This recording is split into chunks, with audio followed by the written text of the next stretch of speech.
And sometimes the Prophet ﷺ, as Aisha says, would not taste meat for 6 weeks. For 6 weeks he would not eat meat. And even by the time of the Tabi'un, this was unbelievable. So Urwa, 40 years later, is saying, "Oh my mother." Urwa is his nephew, but she calls him mother because the mother of the believers. Urwa is saying, "Oh my mother, how did you live?" Now even for us, 6 weeks without any type of serious food, if you like, even within 40 years, Urwa was saying, "How did you live?" So she said, by eating al-aswadan, the two dark things, dates and dirty water. Because they didn't have this clean filtered water, did they? They get their water from the well, they get their water from the streams, and there is no purification system. Even the water is going to be filthy in terms of looking at it. So she said, we subsisted off of these two aswadan. And once Abdurrahman ibn Auf, now Abdurrahman ibn Auf, as you all know, he was a businessman. He started poor. The famous hadith, you all know. He started with nothing, right? He came with only the clothes on his back. And that famous Sahabi of the Ansar said, "Look, I have so many things, I'll split everything in half." Everything in half. And Abdurrahman ibn Auf said, "May Allah bless you, keep your wealth, tell me where is the suq." And he had some butter with him. So he came and he started buying and selling, buying and selling, buying and selling, and slowly he became one of the richest people of all of Medina. One of the richest people of all of Medina, and he came with nothing on his back. And so once, many years after the death of the Prophet ﷺ, Abdurrahman ibn Auf is now living that life, and he is brought a dish with meat and with bread. And of course, to this day, meat and bread is the staple food item. This is now what you do. This is what you pay good bucks for, to get a nice steak here. You know, this is what you do. This is to this day, meat and bread. Of course, rice, they never ate it. The Prophet ﷺ never ate rice. Rice was not a commodity that was available in Arabia at the time. Rice is a water crop. You're not going to get rice in Arabia. So he would only eat bread. So he was brought meat and bread. And as soon as he saw this platter, he began to cry. He was asked, "Oh Abdurrahman ibn Auf, why are you crying?" He said, the Prophet ﷺ, till the day that he died, he never ate wheat bread. Forget this fine, refined bread. He never ate wheat bread to his fill. Forget with the meat. He never ate wheat bread to his fill, and not even his family. Not one day they could eat to their full. And I worry, he says, that Allah subhanahu wa ta'ala has allowed us to remain for such a long time, that we're seeing all of these blessings come, and the Prophet ﷺ has gone on to something that is better. In other words, I'm worried that I'm getting everything back now, and I want something back then.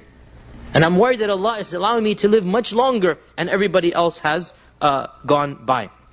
And as for Aisha, many times it is narrated that she would begin to cry when good food was given to her. Now remember, Aisha, she lived until 40 years after the death of the Prophet ﷺ, and the ummah the money began to come in, as they say. And so she would get gifts, and she would get a stipend from the government, and and alhamdulillah, she would be generous with the poor. But sometimes people would gift her large items, good food.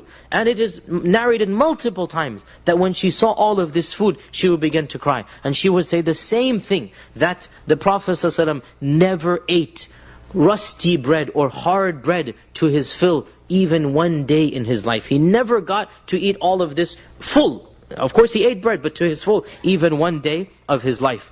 And we all know the story of the Prophet ﷺ and Abu Bakr and Umar, the famous story reported in Tirmidhi, that Umar ibn al-Khattab did not have anything to eat. And I just like to point out here that the Sahaba lived very tough times in the early part of Medina.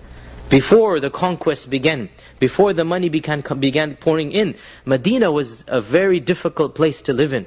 And when you didn't have dates, there's only one season dates are there. Once they run out for the rest of the 6 months, you are living a very difficult life in the middle of the desert. And there's many stories of this nature. And so once Umar ibn al-Khattab is walking in the streets, and he sees the Prophet ﷺ sitting, and this is at noon. And at noon, nobody walks in the streets in the summertime. It's too hot. So he says to the Prophet ﷺ, "Ya Rasulullah, what are you doing outside?"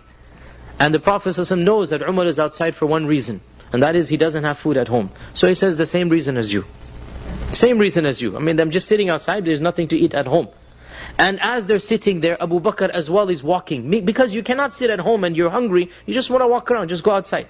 And the three of them the three of them are sitting there just talking, when one of the Sahaba, Abu al-Haytham, is rushing back to work, to home from work. So he finishes his chores, he's rushing home.